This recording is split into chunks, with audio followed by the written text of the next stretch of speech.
तो सिर्फ इतना भी अगर कह दें कुछ देर की खामोशी है, आगे नहीं, और डर भी नहीं है।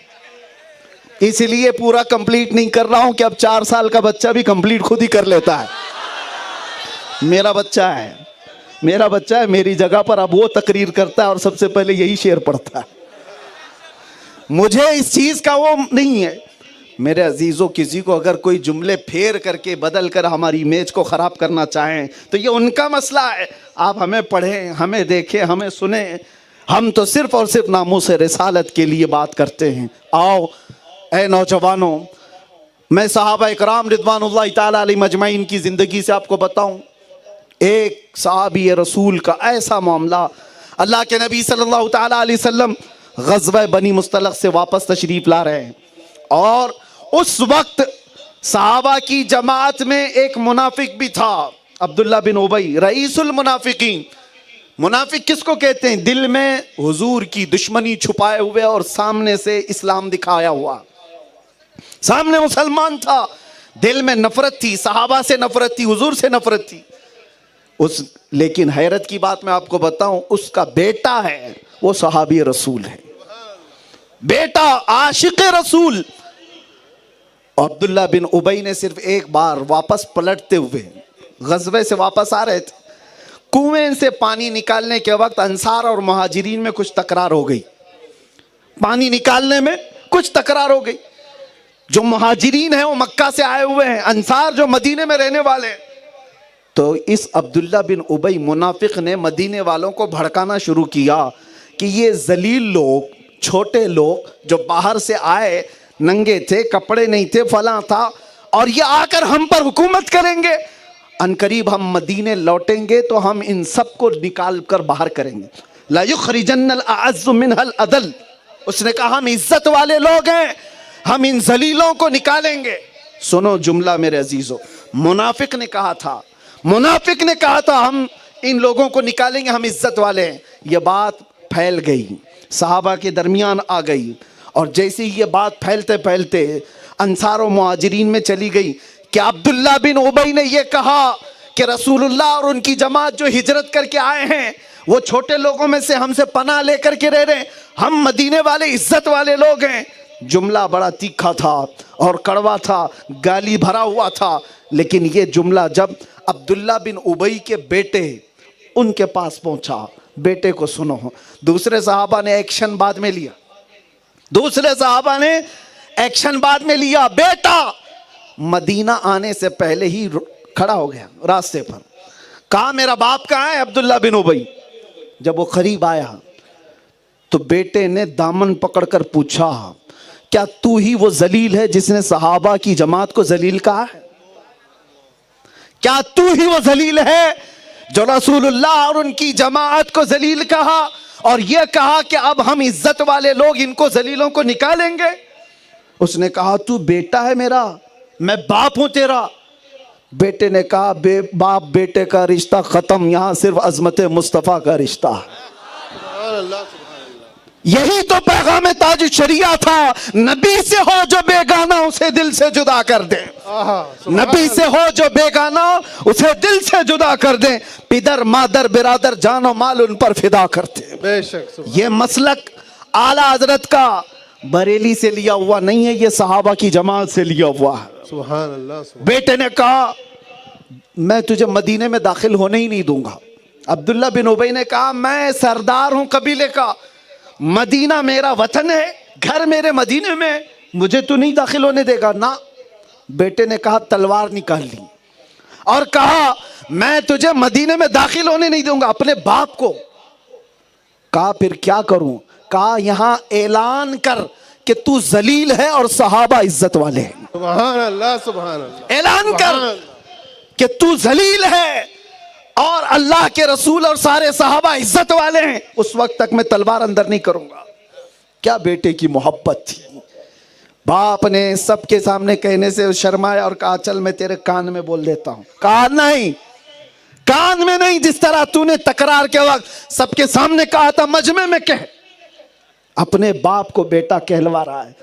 और उसके बाद जब बाप खड़ा हुआ और कहा ए अहले मदीना सब सुनो, मैं जलील हूँ, रसूलुल्लाह की जमात इज्जत वाली। सुभान अल्लाह, सुभान अल्लाह। कुरान की आयत नाजिल हो गई, वलिल्लाहिल इज्जतु वली रसूलिही वलिल मुमिनीन। इज्जत तो अल्लाह की है, रसूल की है, ईमान वालों की है। वलाकिन्नल मुनाफिकीन ला यअलमून, मुनाफिकों को इस बात का इल्म नहीं है। आज भी मेरे अजीजों, इधर उधर जो दज्जाली फिरकों में जाते हैं उनकी कोई इज्जत नहीं, इज्जत तो ईमान वालों की है। तुम जमे रहो, डटे रहो अजमत मुस्तफ़ा के साथ, हुजूर की इज्जत के साथ कोई कंप्रोमाइज। जो जान मांगो तो जान दे दे, जो माल मांगो तो माल दे दे, मगर ये हमसे कभी ना होगा, नबी का जाहो जलाल जलाल दे दे। इस पर कोई समझौते की बात नहीं करते। यही मसलक आला हजरत है, यही मसलक आला हजरत है। मैं कहता हूं, कुछ लोग मुझसे कहते थे कि ये मुसलमानों की जमात का तो आज हाल ये हो गया है, जब इलेक्शन आता है सारी पार्टियों में घूमते रहते हैं झंडे ले लेकर के। सुबह नीले पट्टे वालों के साथ, दोपहर में लाल पट्टे वालों के साथ, रात में केसरी पट्टे वालों के साथ, सबसे 500 लेते रहते। किसी ने मुझे ताना मार करके कहा था, एक नेता साहब ने, मैंने कहा बात दर हकीकत ये है, वो भी कमाते हैं, आप भी कमाते हो, इलेक्शन का माहौल होता है, कंपेयर करने की जहां बात आती है, आप एक पार्टी के नेता हो, दूसरा कोई और नेता है, तीसरा कोई और नेता है, हमारे बच्चों को सब बराबर लगता है, इससे भी लो इससे भी लो, झंडे लगा के घूम लेते हैं। अगरचे मैं इसकी हिमायत नहीं कर रहा, आप ये कह रहे हो कि ये सब जगह इधर उधर चले जाते हैं 500 के लिए।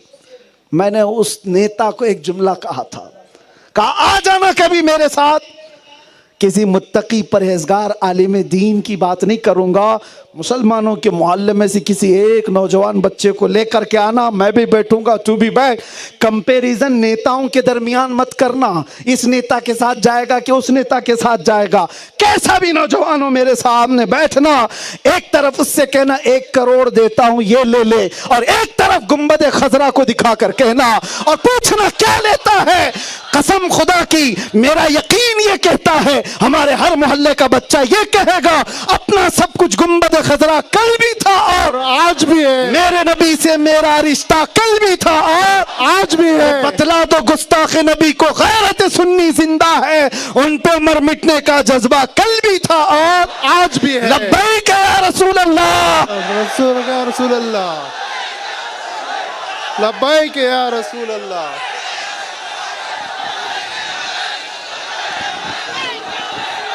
लब्बैक या रसूल अल्लाह, लब्बैक लब्बैक लब्बैक या रसूल अल्लाह, लब्बैक लब्बैक लब्बैक या। एक बात मैं सबसे कहता हूं, हम किसी को भड़काने नहीं आए और ना ही किसी को गाली देने आए, हमारा मुकाबला सिर्फ उनसे है जो हुजूर पाक की तरफ उंगली उठाते हैं, बाकी किसी से नहीं।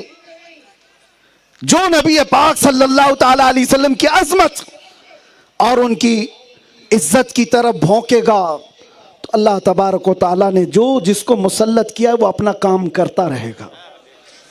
सुनो, हमारी हैसियत क्या है, मैं तो आपसे कहता हूं, हम तो जमाने नबवी के वो गधे भी नहीं बन सके, खच्चर भी नहीं बन सके। नबी पाक सल्लल्लाहु अलैहि वसल्लम के पास एक खच्चर लाया गया था, खैबर के मौके पर तोहफे में आया है। हुजूर पाक सल्लल्लाहु अलैहि वसल्लम ने खच्चर को कबूल फरमा लिया। खच्चर जानते हैं ना, गधे और घोड़े के बीच ये खच्चर होता है, इसकी सवारी की जाती थी। हुजूर ने तोहफा कबूल कर लिया, लेकिन वो खच्चर अपनी जुबान से कुछ कह रहा था। नबी पाक सल्लल्लाहु ताला अलैहि वसल्लम अपने कान लगाते, फिर थोड़ी देर के बाद मुस्कुराते। सहाबा ने पूछा, या रसूल अल्लाह ये कुछ कह रहा है? कहा हाँ कह रहा है। जानवरों के लिए भी तो वो रसूल थे, वो रहमतुल लिल आलमीन थे, सबके लिए थे। हुजूर ने फरमाया ये खच्चर मुझसे कह रहा है, या रसूल अल्लाह मैं उस नस्ल से हूं कि मेरे बाप दादाओं की पीठ पर अल्लाह के नबी सवारी किया करते थे, नबियों की सवारी हुआ करते थे मेरे बाप दादा, और मैं उस नस्ल का आखिरी खच्चर हूं, और नबियों के सिलसिले में आप आखिरी रसूल हैं। गधे को भी ये मालूम था कि हुजूर खातमुन नबीयीन है। कादियानी गधे से बदतर हैं। गधे का अकीदा था मोहम्मदुर रसूलुल्लाह खातमुन नबीयीन है। और जानते हो अलग बात जिस पर हुजूर मुस्कुराए वो क्या थी? वो खच्चर कहता है, या रसूल अल्लाह सल्लल्लाहु अलैहि वसल्लम, मैं एक यहूदी की मिल्कियत में था, मेरा मालिक एक यहूदी था, मुझे पाला है, मुझे लेकर चलता था, फिरता था, लेकिन जब जब वो मेरी पीठ पर बैठने की कोशिश करता था मैं गिरा देता था। हुजूर ने मुस्कुरा दिए थे। खच्चर कह रहा है जब भी वो बैठने की कोशिश करता मैं गिरा देता था। हुजूर ने पूछा ऐसा क्यों करता था? कहा मेरी माँ ने नसीहत की थी कि इस पीठ को पाक रखना, सैयदुल अंबिया बैठेंगे, सैयदुल अंबिया तशरीफ फरमा होंगे इस पीठ पर। उस पीठ पर खच्चर ने किसी ऐरे गैरे नत्थु खेरे को बैठने नहीं दिया। मैं यही कहता हूं नौजवानों, उस खच्चर की तरह से अगर बात आ जाती कि हमारी आंखें ऐरे गैरे नत्थु खेरे के हुस्न को देखने के लिए नहीं है, हमारी आंखें अल्लाह ने दी हैं, तो मुफ्ती आजम की दुआ सुनो, कुछ ऐसा कर दे मेरे किरदिगार, आंखों में हमेशा नक्श रहे रूए यार आंखों में। उन्हें न देखा तो किस काम की हैं ये आंखें कि देखने की है सारी बहार आंखों में। अपनी आंखें बचा कर रखते, अपनी आंखों को मैला होने से बचा लेते, ये सोच करके कि अल्लाह ने मुझे आंखें दी है जमाले मुस्तफा देखने के लिए। हमारे हाथ गुनाहों से बचा कर रखते कि यह हाथ को मैं मैला होने नहीं दूंगा, इसलिए कि यह हाथ मुझे कयामत के दिन हुजूर से मुसाफा करना। हमने इसका एहतमाम किया है, इसका ख्याल किया है। नबी पाक सल्लल्लाहु ताला अलैहि वसल्लम की इज्जत और अजमत पर उस खच्चर ने कभी समझौता नहीं किया, किसी चीज से नहीं किया। मालिक हो तो हो, पीठ पर बैठने नहीं दूंगा गंदे आदमी को, अकीदे का नजिस है, नहीं बैठने दूंगा। हुजूर का आशिक अगर अपने आप पर किसी और को सवार कर लेता है तो उसे सोचना चाहिए। वो गुलाम कैसा है जिसके ख्यालात पर कोई और हावी हो गया है, किसी के दिल पर कोई और राज करने लग गया है। दुनिया की हसीनाओं और जमीलाओं के चक्कर में पड़े हुए वो नौजवान रात भर व्हाट्सएप, फेसबुक, इंस्टा पर अपनी जिंदगी के अयाम गुजारने वाले, मैं तुमसे पूछना चाहता हूं, क्या तुमने हुजूर पाक की मोहब्बत की कसम खाई है या फिर इन हसीनाओं और जमीलाओं की जो चंद दिनों के बाद किसी और की हो जाएं? उन लैलाओं की बात करते हो जो हर दिन कोई और बदल ले। मैं आमिना के लाल की बात करता हूं जो कयामत तक हाथ नहीं छोड़ता, जिसने एक बार मेरे मुस्तफा करीम सल्लल्लाहु ताला अलैहि वसल्लम से निस्बत बांध ली। क़यामत के दिन का मंजर भी हदीसों में मौजूद है कि क़यामत के दिन हुजूर पाक सल्लल्लाहु ताला अलैहि वसल्लम फरमाते हैं मेरे कंधे पर चादर होगी और खिसक कर गिर रही होगी, एक हाथ से मैं चादर संभाल रहा हूँ और दूसरे हाथ से अपने उम्मती को पकड़कर जन्नत में ले जा रहा हूँ, जो वहां भी ना छोड़े, जो ना भूला हम गरीबों को रजा, याद उसकी अपनी आदत कीजिए। नामुस रिसालत का मसला क्या है? हर चीज में अव्वल हुजूर पाक की इज्जत होनी चाहिए, हर चीज में अव्वल। हमारे सारे रिश्ते नाते सब कुछ हुजूर पाक से वाबस्ता है। वो जो न थे तो हर सुन्नी को ये पता है, मैं आधा ही बोलता हूं, आधा ये कंप्लीट करते हैं। वो जो न थे तो कुछ न था और वो जो न हो तो कुछ न हो। हमारी जिंदगी में भी वो जो न हो तो कुछ न हो, हमारी कब्र में भी वो जो न हो तो कुछ न हो, कुरान में भी वो जो न हो तो कुछ न हो। कुरान पाक में नबी पाक सल्लल्लाहु ताला अलैहि वसल्लम को निकालने की कोशिश की गई है, मोहब्बत मुस्तफ़ा सल्लल्लाहु ताला अलैहि वसल्लम की, तो फिर वो कुरान ही नहीं रह जाएगा, कलाम नहीं रह जाएगा। कलाम वही है जो मुस्तफ़ा करीम की जुबान से निकला हुआ है। अजीज़ा ने गिरामी वक़ार, अजानों में भी वो जो ना हो तो कुछ ना हो, हश्र के मैदान में भी वो जो ना हो तो कुछ ना हो, और कब्र में भी वो जो ना हो तो कुछ ना हो। इसलिए मैं बोल रहा हूं, कब्र के 3 सवाल हैं, 2 में तो बहुत सारे पास हो जाएंगे, 2 में तो बहुत निकल जाएंगे। तेरा रब कौन है? अल्लाह है। तेरा दीन क्या है? क्या है? इस्लाम। यहाँ तक बहुत आ जाएंगे, लेकिन तीसरा फरिश्ते जो पूछते हैं ना, इसमें बड़ा मसला है। फरिश्ते वहां ये नहीं पूछेंगे फिर हुजूर होंगे, रिवायत में है। अब फरिश्तों ने पहले क्या कहा, तेरा रब कौन है, दूसरे में कहा तेरा दीन क्या है, लेकिन हुजूर को दिखा करके नहीं पूछते ये कौन है, बल्कि ये पूछते हैं बता इनके बारे में दुनिया में क्या कहता था। अब नहीं, क्या कहता था, ये सवाल बड़ा टफ है। अपोजिशन वाले तो कहेंगे हा हा लादरी, और जो मोहब्बत है मुस्तफा वाले थे, अरे बरेली वाले तो ये कहेगा सरवर कहूं कि मालिको मौला कहूं तुझे, बागे खलील का गुले ज़ैबा कहूं तुझे, तेरे तो वस्फ ऐबे तनाही से हैं बरी, हैरान मेरे शाह मैं क्या क्या कहूं तुझे।